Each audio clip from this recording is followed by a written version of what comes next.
Então, gente, meu nome é Maria Eduarda e hoje eu vou falar sobre o meu tema, que é a Introdução à Engenharia Reversa, a jornada de aprendizado de conceitos e práticas. Vou adiantar um pouquinho aqui, né, por causa desse tempo que demorou. Falando um pouquinho sobre mim, rapidamente, meu nome é Maria Eduarda. Eu sou estudante de Ciência da Computação na Unicap. Também sou atualmente estagiária do time de Intel Tático da Tempest e gosto muito de engenharia reversa e de programação em baixo nível. Então, isso foi um grande motivador para eu ter escolhido falar sobre esse tema. E é um prazer muito grande estar aqui podendo compartilhar um pouquinho sobre o que eu sei, né, com vocês. E antes de aplicar, né, engenharia reversa, a gente precisa saber o que é engenharia reversa. Basicamente, falando de uma forma ampla, ela é o processo de desmontar e analisar algo para entender seu funcionamento e estrutura. Então, a engenharia reversa ela se torna útil quando as informações sobre um produto, esse produto que a gente quer analisar, né, elas não estão disponíveis, foram perdidas ou quando quem fez esse produto não quer compartilhar essas informações. E aí, nesse caso, a engenharia reversa vai permitir a inovação, recuperação de projetos antigos e melhoria também de processos. Justamente nesse papel de estar conseguindo entender o comportamento, como um produto foi realizado, mesmo sem ter certas informações, né? Sendo essas informações perdidas ou não sendo disponibilizadas mesmo. E no caso dessa descrição que eu acabei de dar, ela é bem ampla, porque a engenharia reversa ela pode ser aplicada em diversas áreas. Mas na computação, mais especificamente, que é o que eu vou estar falando aqui, ela pode ser aplicada muito, que a gente vê com muita frequência, né? Na pirataria, por exemplo, né? Só que isso é um uso ilegal da engenharia reversa, só que, querendo ou não, é muito comum. Então, é justamente na pirataria que a gente faz engenharia reversa para conseguir falsificar algum produto, né? Seja um jogo ou uma aplicação. E a gente também vê, só que de forma ética, né, o uso legal da engenharia reversa, muito na área de cibersegurança. Justamente, por exemplo, no Red Team também, que a gente vai ver muito, por exemplo, na análise de vulnerabilidades de softwares ou sistemas operacionais, justamente quando o profissional lá de Red Team, ele vai estar querendo encontrar bugs em um aplicativo, só que esse aplicativo não tem o código-fonte disponibilizado, ele vai usar a engenharia reversa para mesmo assim conseguir identificar vulnerabilidades, enquanto no Blue Team, a gente vai ter engenharia reversa aplicada muito na análise de malware, que, da mesma forma, é quando a gente vai ter lá o malware, né, o vírus, e a gente vai querer entender o seu comportamento, só que a gente não tem o código que o programador escreveu, né, para desenvolver ele. Então, a gente, mesmo assim, vai conseguir entender o seu comportamento por meio da engenharia reversa, e por meio disso a gente vai conseguir criar regras de detecção para evitar com que mais pessoas sejam infectadas por esse vírus. E como a engenharia reversa, querendo ou não, ela é uma área, né, uma técnica que requer muito conhecimento prévio, eu vou falar agora de alguns conhecimentos que eu considero básicos, mas também essenciais para a gente saber antes de fazer engenharia reversa, né? O primeiro deles é o que é um binário.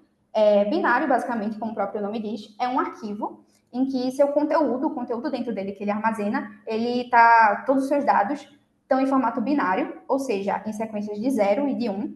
E esses arquivos, eles são projetados para serem lidos e interpretados por computadores e podem representar uma ampla variedade de informações. Então, basicamente, arquivos binários são arquivos que estão escritos, digamos assim, na linguagem do computador, que é a linguagem de máquina, porque a máquina, ao contrário de nós, seres humanos, ela entende muito melhor coisas escritas em binário do que em outros números ou em palavras mesmo, justamente porque o computador tem essa lógica, né, do sim ou do não, da presença ou não de eletricidade. Então, é basicamente a gente pegando esse conceito de passando ou não energia do hardware, né, para o software. Então, por isso que é muito mais fácil o computador entender, né, zeros e uns. E um exemplo de arquivo binário que a gente tem são os executáveis, que são justamente os arquivos que a gente vai analisar na engenharia reversa. A gente também tem as bibliotecas ou DLLs, arquivos de multimídia também, como áudios, imagens e vídeos. E, como eu falei, a gente vai focar aqui em executáveis, porque são justamente os arquivos que a gente vai estar analisando na engenharia reversa, são os arquivos que o computador ele vai ter a capacidade de executar suas instruções. Só que o executável, ele não surge do nada, né? Ele precisa ter um código prévio, né? Então, o processo, basicamente, de formar um executável, ele sempre vai partir de um código-fonte, que é justamente aquele código que foi escrito pelo programador em alguma linguagem, geralmente em linguagem de alto nível, seja em C, em Java ou em Python.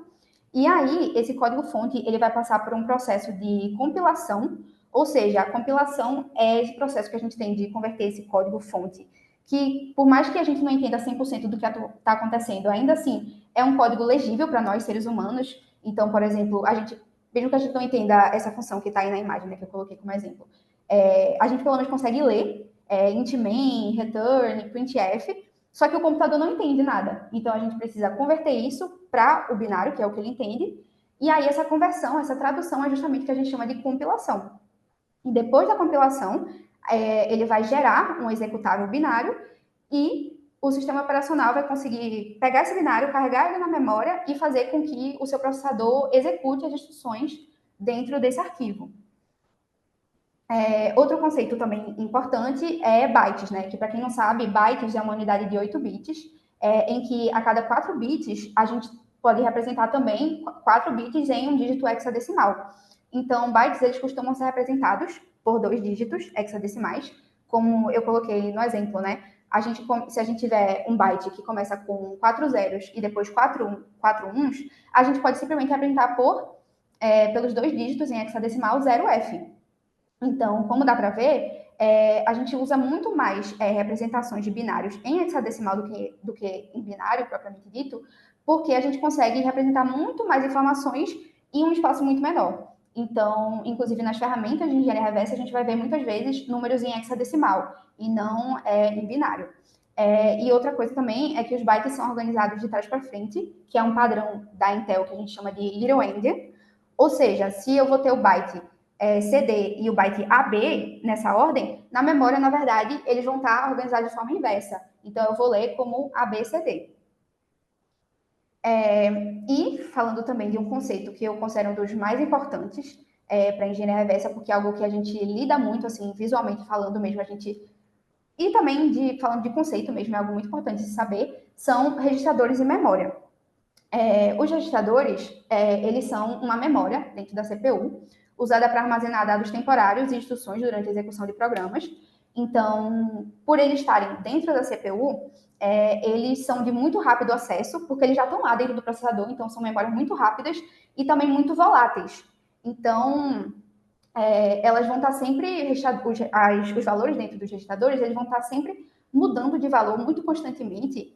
Por isso que sempre que a gente está fazendo engenharia reversa, né, e a gente vê que algum valor está sendo armazenado em um registrador, muito provavelmente aquele valor vai ser usado imediatamente ou pelo menos em um instante muito próximo, né? E os registradores, eles podem tanto ser genéricos, como por exemplo EAX, ABX e ACX, ou terem uma função mais específica. Um exemplo, por exemplo, é o registrador EIP, que ele é o registrador responsável por apontar e mostrar para o computador qual é a próxima instrução que ele vai executar, porque o computador sozinho, ele não tem essa noção de, eu executo essa instrução e depois essa e depois essa.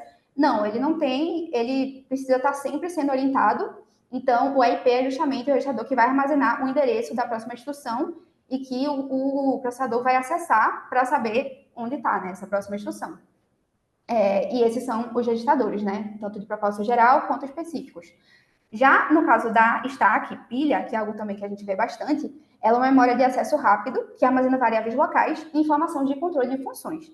Sua inserção e retirada de itens, elas vão seguir uma ordem em que o último item vai ser o primeiro a ser retirado, que é o que a gente chama de ordem LIFO, e ela vai interagir diretamente com os registradores, passando parâmetros e recebendo resultados de funções. Então, como dá para entender aqui nessa escrita do slide, basicamente stack, ela é uma memória menos volátil que os registradores, então ela dura um pouco mais, só que ainda assim ela vai ter um escopo limitado, ela só vai ter um escopo dentro de uma função. Então, no momento que a gente tiver uma determinada função, a gente vai ter uma stack reservada para aquela função, só que quando a gente sair dessa função, todos os valores da stack reservados para ela vão ser meio que descartados, digamos assim, né? Esse espaço da stack vai ser retirado. E outra memória que existe, mas que a gente não vê tanto, é a RIP, que é uma memória usada para alocação dinâmica de dados e ela permite que objetos persistam além do escopo de uma função, ou seja, os valores dentro da RIP, eles duram um pouco mais comparado com os valores da stack.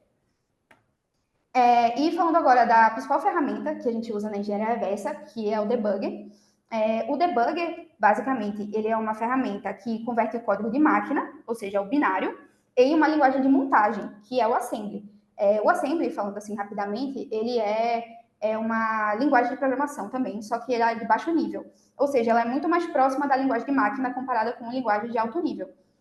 Uma alusão assim que eu costumo fazer para entender melhor é basicamente se a gente fosse traduzir alguma coisa de português para outro idioma, seria muito mais fácil, por exemplo, a gente traduzir do inglês não, do português para o espanhol do que do inglês para o russo, por exemplo, porque português e espanhol são linguagens muito mais parecidas, né? Idiomas muito mais parecidos.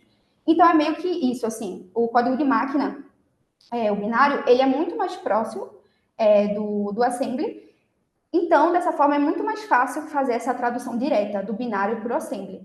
E aí, isso vai permitir com que o programador ele entenda as instruções executadas pelo processador, mesmo se a gente não tiver o código-fonte daquela aplicação, por exemplo. A gente só tiver lá o binário, a gente, por meio de um debugger, a gente consegue ver suas instruções em assembly, o que é muito mais fácil, apesar de ser assembly ser uma linguagem de baixo nível, ou seja, um pouquinho mais difícil de entender do que uma linguagem de alto nível, ainda assim, é muito mais fácil da gente analisar comparado com analisar lá o binário, né? Um monte de binário hexadecimal, no caso o byte hexadecimal, né?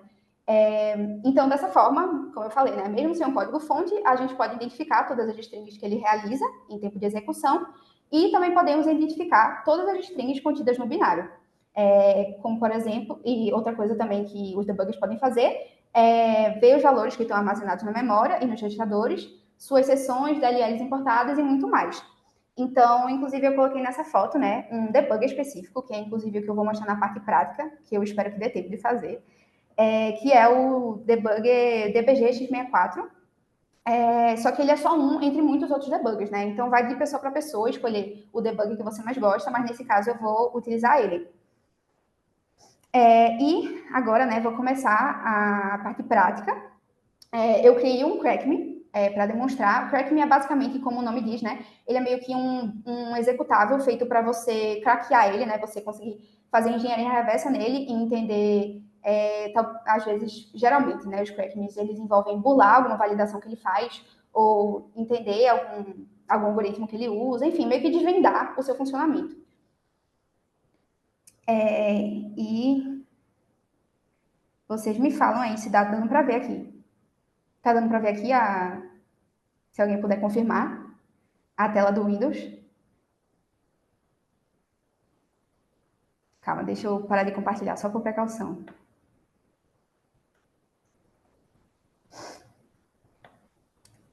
Vou compartilhar a tela em específico. A janela, né, no caso. Tá bom, a gente está aguardando aqui, eu te dou um ok. Tá certo. Estamos vendo sua home, uma paisagem bonita. Isso, é isso mesmo que é para ver. Então, tá bom. Calma, deixa eu ocultar aqui. Basicamente, né, nesse caso, como eu já falei, né, eu criei a aplicação, então ela é bem simples, mas é justamente para mostrar uma introdução mesmo, né, de como se faz. Ela está aqui, ela se chama Meu Crackme. No caso, a gente tem o código-fonte que eu escrevi em C, só que vamos supor que a gente não tem o código-fonte, a gente só tem um executável que está em binário lá, e a gente quer mesmo assim entender como é que ele funciona. Então, o que a gente faz? A gente vai inserir esse executável num debugger. Nesse caso, eu já inseri ele, inclusive, deixa eu só iniciar, né? Aí eu reiniciei, né? Então, basicamente, quando a gente pega o executável, nesse caso, o executável que eu criei, né? E coloca ele no debugger, essa é a primeira coisa que aparece, né? Então, não sei se vai dar tempo de mostrar cada coisinha do debugger, mas o principal que a gente tem que focar são duas áreas, né? Primeiro, essa área aqui, que é justamente o assembly, que foi convertido do binário desse executável, e essa aba aqui, na direita, que ela é justamente onde tem todos os registradores e os valores deles. Então, o assembly é o principal, né? E a gente sempre fica olhando também nos registradores, porque, como eu falei, registradores são, geralmente, eles armazenam valores que vão ser usados naquele instante. Então, a gente consegue tanto entender olhando o assembly, propriamente dito, quanto também olhando os valores que são armazenados nos registradores. E, enfim, aí a gente abriu, né, o nosso Crackme e se depara com essa tela. Por mais que não vai dar tempo de eu explicar o que é Assembly, né, ainda assim, mesmo a pessoa sabendo Assembly, ela não vai saber muito bem o que é que está acontecendo, porque ela está num espaço aleatório do código e também ela não sabe nem qual é o objetivo do Crackme, né? Então, uma dica que eu dou, só no caso, obviamente, de quando você está resolvendo um Crackme, que você sabe que não vai prejudicar a sua máquina, uma dica que eu dou é de você primeiro executar o programa para ver como ele funciona normalmente, e aí depois, sabendo o que esse programa quer, você vai botar ele no debug, né? Nesse caso aqui, vou clicar, né, para executar ele. E aí a gente pode ver que esse programa, ele vai abrir o nosso terminal e ele vai mostrar aqui login, ou seja, ele meio que simula um sistema de login e ele vai pedir para eu digitar um usuário. Então eu vou digitar um usuário qualquer, porque eu não sei qual é o usuário certo, né? Eu estou pegando esse programa sem saber o que ele faz, vamos supor, né? E eu coloquei Caio, né, como exemplo, eu nem tinha falado, mas eu coloquei Caio como exemplo, só que o programa fechou. Então, muito provavelmente ele fechou porque eu inseri um valor errado, que não era o que ele queria.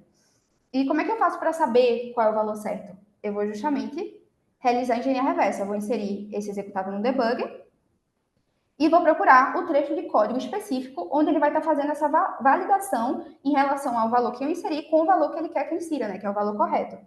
Então, uma dica que eu dou para vocês é que assim que você chega, assim que você abre, né, o executável no debugger, é você clicar no botão direito. Inclusive, um detalhe também muito importante é você saber que você está realmente rodando o seu executável, tem aqui módulo e o nome do seu executável, porque às vezes ele pode acabar indo para outras funções externas que ele chama, então é melhor sempre verificar. Clicar com o botão direito, pesquisar por módulo atual e referência de string. Strings basicamente são um texto, né, que o nosso código usa, e às vezes alguns crackers eles vão usar formas de esse texto não aparecer para você, mas não é o caso desse, né? Nesse caso, ele está mostrando todo o texto que ele usa e a gente consegue visualizar aqui justamente as strings que ele usou antes de eu inserir um valor, né? Então ele mostrou na tela, né, essa. Inclusive, tá dando para ver direito? Eu não sei se está muito pequeno. Acho que tá pequenininho. Tem como Tá aumentar um pequeno? pouquinho? É. Rapaz, deixa eu ver, visualizar. Ah, não, esse aqui é do.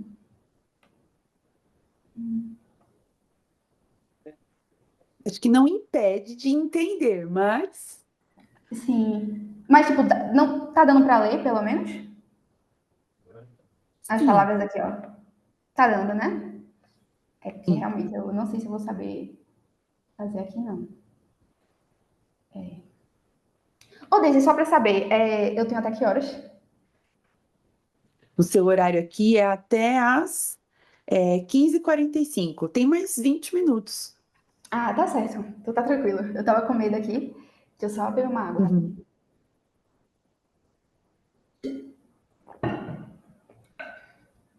Então, eu espero que esteja. Deixa eu ver aqui em preferências.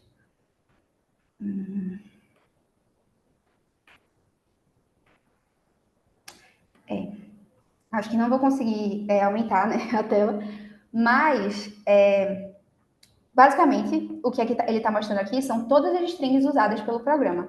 Tanto as strings principais mesmo do nosso programa, quanto também de funções mais secundárias. Porque, como eu falei, né, anteriormente, linguagens de alto nível, eles... Na verdade, eu não sei se eu falei, mas linguagem de alto nível, ao contrário do Assembly, por exemplo, que é muito mais direto com a linguagem da máquina, elas acabam abstraindo muitos processos, porque enquanto o assembly ele já interage diretamente com registradores, com a memória, as linguagens de alto nível eles não fazem isso, eles abstraem isso, eles meio que já deixam isso pronto para a gente, para que o programador ele não se dê o trabalho de mexer com isso, né? Com registradores e com a memória do computador. Facilita muito, né? Na hora de programar.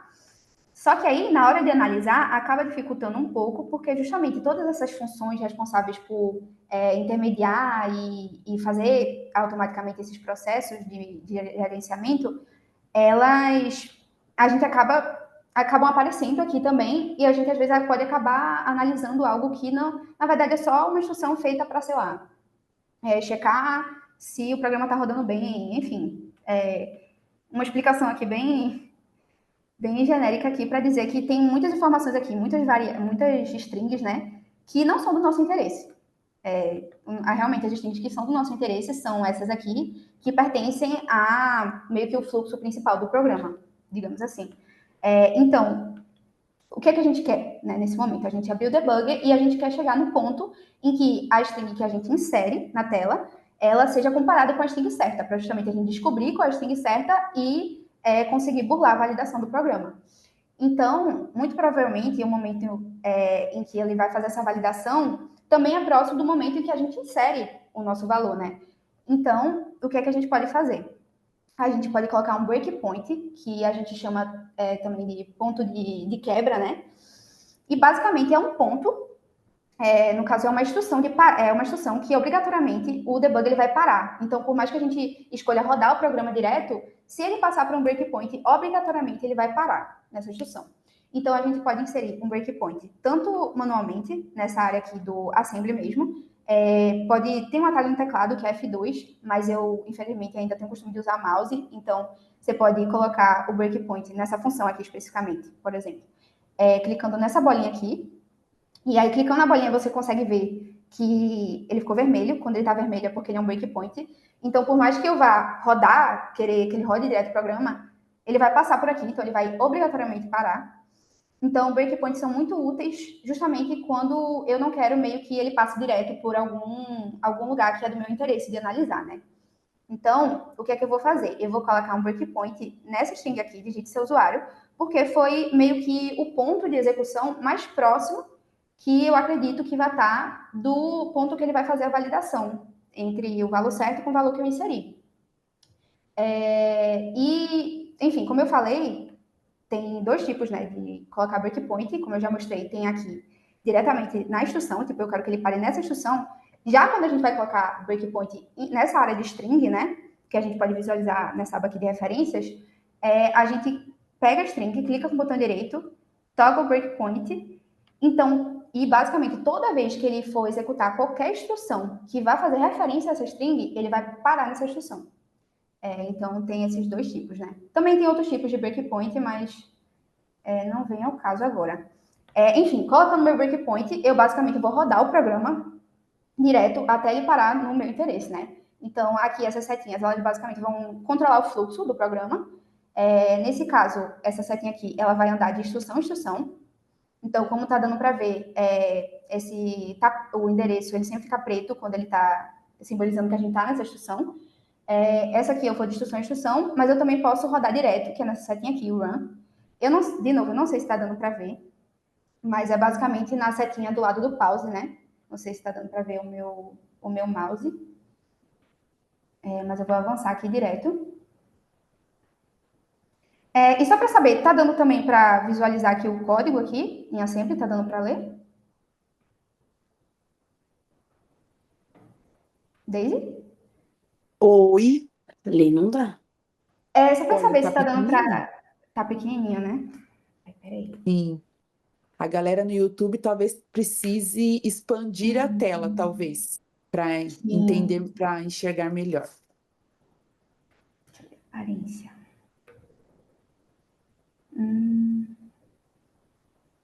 Fonte da aplicação, será que é? Vou tentar achar aqui rapidinho.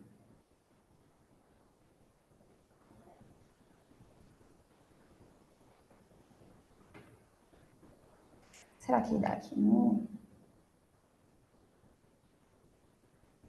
Então, eu vou fazer assim. Eu realmente acho que não vou achar. Eu vou descrever para vocês, né, o que está acontecendo. Basicamente, o meu breakpoint, ele parou justamente numa instrução que ele está se referindo a string, né? Digite seu usuário.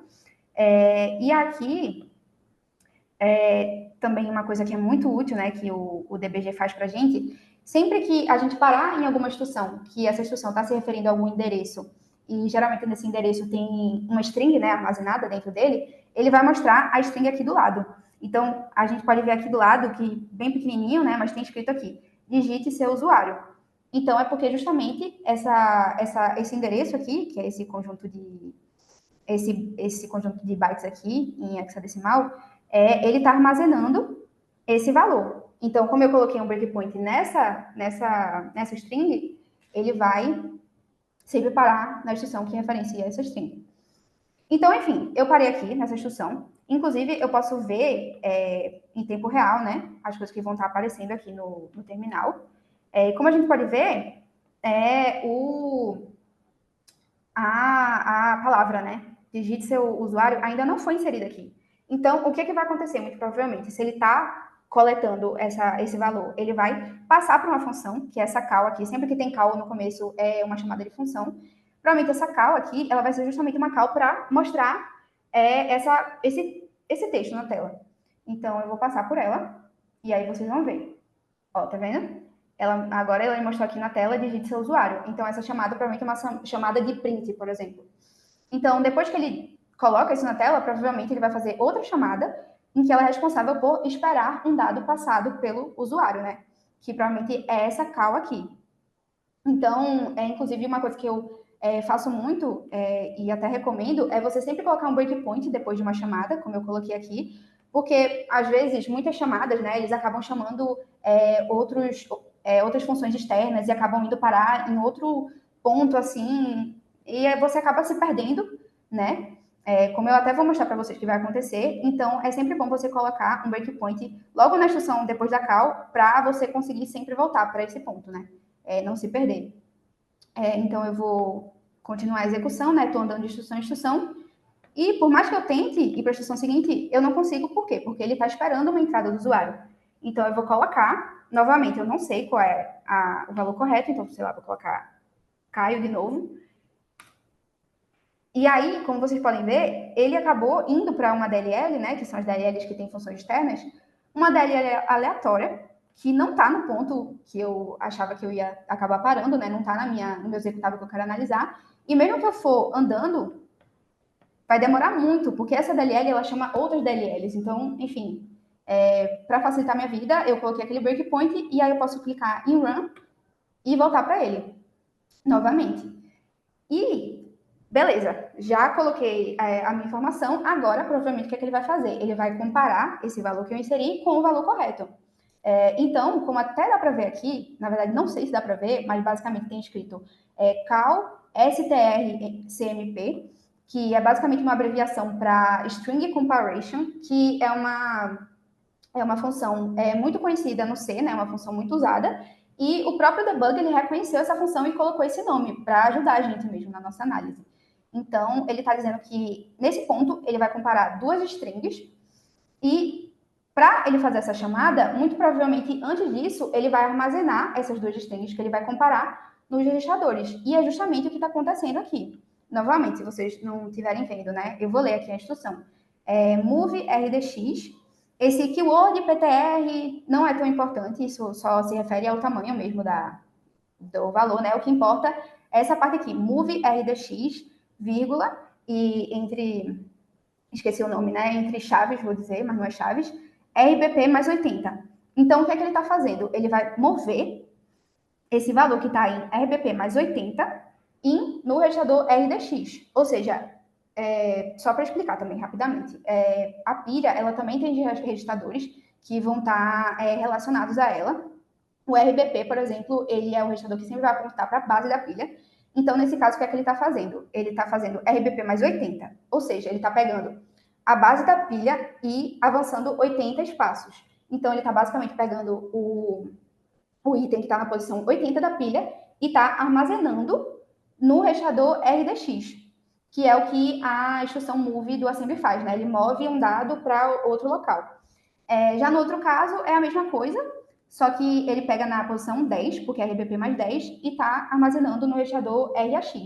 E também uma diferença aqui, dessa vez não é move, ele usa lea, né? Mas também é uma instrução que envolve mudar dados de um lugar para outro.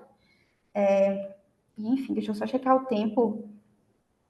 Acho que está tranquilo, né? Por enquanto. Vou até correr um pouquinho. Mas, enfim, aqui ele pega esses dois valores. Muito provavelmente, né, como ele vai fazer essa comparação, ele vai comparar o valor que eu inseri com o valor correto. Inclusive, um spoiler que a gente pode ver é que o valor correto é a da Lovelace, porque ele já pegou o valor, ele detectou o valor que estava dentro da pilha e já colocou aqui do lado. Então, ele vai pegar a da Lovelace, vai colocar no registrador RDX e vai colocar o valor que eu inseri, né, Caio, e vai colocar no RAX e vai comparar o valor dentro desses dois registradores. Inclusive, uma coisa que eu gosto muito de fazer, né, quando, sem precisar executar essa função, eu já quero saber o que está dentro daquela posição, né, da pilha, eu clico no botão direito, na função específica, seguir no despejo, e eu posso ver o valor, né, eu clico nessa opção valor, RBP mais 80, e ele vai mostrar aqui, nessa parte de baixo, justamente o que está nesse espaço da memória. Novamente, não sei se vai dar para ver, mas tem aqui, ó, Ada Lovelace. E se eu quiser ver no outro local, né, como eu já inseri Caio, ele já salvou na memória. Vou fazer a mesma coisa, seguir no despejo, e ele mostra aqui, ó, Caio. Aqui, no caso, tá a apresentação em hexadecimal, mas ele já faz a conversão para o ASCII, né? Então, ele mostra o valor, Caio, escrito. Enfim, aí ele vai pegar esses dois valores, vai comparar, vai passar pela instrução de comparar, né?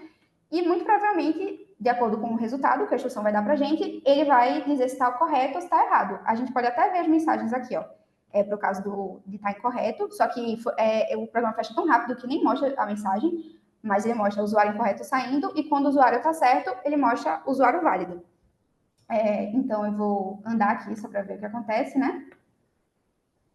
Inclusive, vocês podem até visualizar aqui, ó, que do lado ele já colocou realmente esses valores da pilha nos registradores.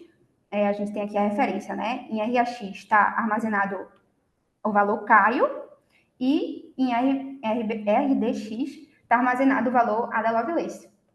Aí ele pega isso, coloca nos registradores e passa isso para a função de comparação. E aí, depois disso, o que é que ele vai fazer? Ele vai fazer ou não um salto. Essa instrução, sempre que começa com J, é de jump. Então, ele vai definir se vai acontecer ou não esse salto. E justamente o que vai definir se esse salto vai acontecer é se essas duas strings forem iguais. Nesse caso, como elas não são iguais, o salto não vai acontecer. Como é que a gente sabe disso? Porque vai ter essa setinha aqui, inclusive, azulzinha, que ela vai estar apontando para onde esse salto ocorreria. Só que como ela está na cor azul, é porque esse salto não vai ocorrer. Já se fosse na cor vermelha, o salto iria ocorrer. Então, como o salto não vai ocorrer, ele vai continuar na próxima instrução normalmente, né? Aqui. Aí a gente já consegue ver, inclusive, que ele faz referência à string usuário incorreto. Por quê? Porque ele vai provavelmente colocar isso na tela. Inclusive, se a gente passar aqui por essa instrução puts, que é basicamente uma string de print, aparece aqui, ó, na tela, usuário incorreto saindo. E muito provavelmente depois, tem até um jump aqui que ele faz, só que ele é incondicional, ele vai chamar uma função de saída para fechar o programa. E é justamente o que a gente vê aqui, ó. Ele tem uma call exit. Então, ele vai fechar o programa. E se a gente rodar tudo, inclusive, a gente vai ver, né, que o programa é fechado. Então, basicamente, a gente entendeu realmente o propósito do programa. E não só isso, como a gente também conseguiu identificar a string certa que a gente tem que inserir, que é a da Lovelace. Então, como a gente já sabe, né, qual é, a gente vai inserir no nosso executável. Vou executar ali direto. Vou colocar aqui Ada Lovelace. E, né, como a gente pode ver aqui, novamente, não sei se dá para ver. Dá para aumentar aqui. Ele mostrou aqui usuário válido, ou seja, eu inseri o valor correto. Então, por mais que seja esse crackme, né, que eu estou mostrando para vocês, seja algo muito simples, a gente pode aplicar ele já em coisas mais complexas, né? Então, para quem realmente está começando e quer avançar mais, eu recomendo muito justamente começar com crackmes e ir avançando de nível, né? Indo para crackmes mais difíceis.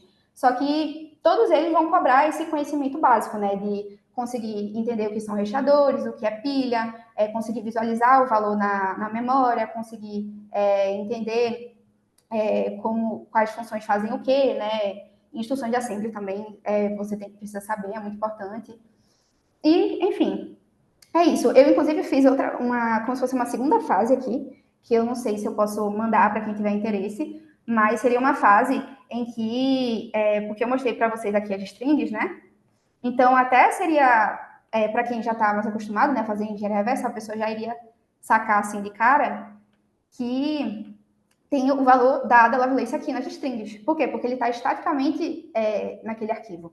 Só que se o valor que fosse o correto, né, ele fosse criado em tempo de execução, ele não estaria aqui. E é justamente o caso dessa segunda fase, digamos assim, quando ele pede a senha.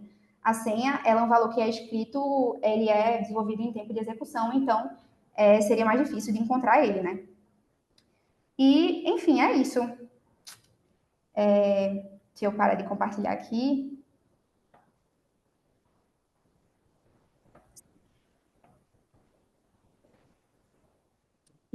Oi. Eu parei? Bem, Eduarda, estou aqui com o chat do YouTube e tem uma pergunta aqui. Vamos ver aqui, ó.